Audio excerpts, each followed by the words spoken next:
I recently made a post on Facebook about the traditional view that in paradise men will get Hoor Al-Ayn, beautiful women to have sex with, and that the Quran describes them as kawa'ib, with full round breasts.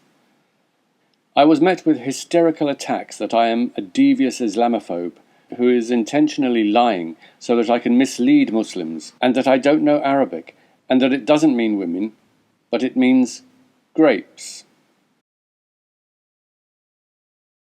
Now, I have no problem with Muslims who don't subscribe to classical views and seek to reinterpret the Quran, but what I find strange is that they attack and insult me as if I invented these things.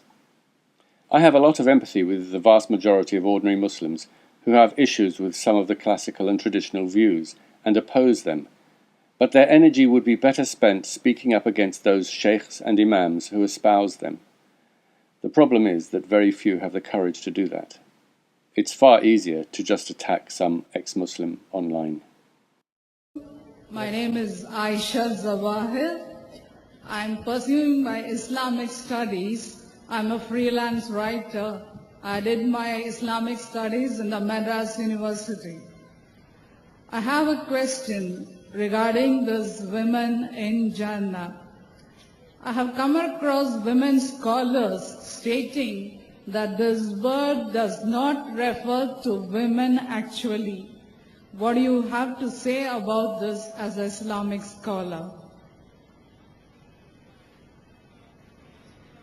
The question states, as you know, that some of the people are saying that the word hur does not refer to a female companion in Jannah.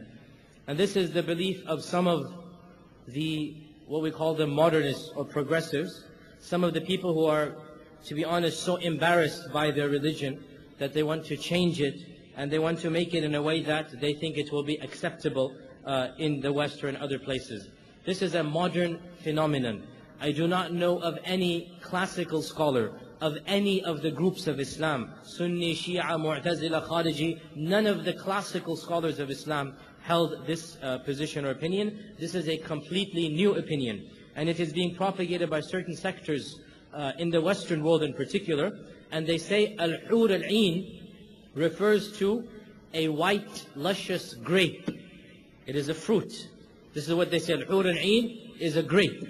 It is not a female companion. And really, it is so easy to refute this concept simply by reading the descriptions of the Hoor Al-Ayn in Jannah. And I want you to read these descriptions, how Allah Azza wa Jal describes the Hoor Al-Ayn. Grapes are not described the way Hoor Al-Ayn are described, and I'll leave it at that. I'll leave it at that. وَكَوَاعِبَ أَتْرَابًا and other things. No grape can be described the way that Hoor Al-Ayn, if it was another point being, Allah Azza wa Jal clearly says in the Quran about the Hoor Al-Ayn, لَمْ يَطْمِثْهُنَّ إِنسٌ قَبْلَهُمْ وَلَا جَانٌ. No human being or jinn has polluted them, meaning they are virgins. This is clear in the Quran. There's no such thing as a virgin grape or a widowed grape. Okay, so when you read the descriptions of the Hoor in the Quran, and especially in the Sunnah, there is no question whatsoever that it is referring to a female companion.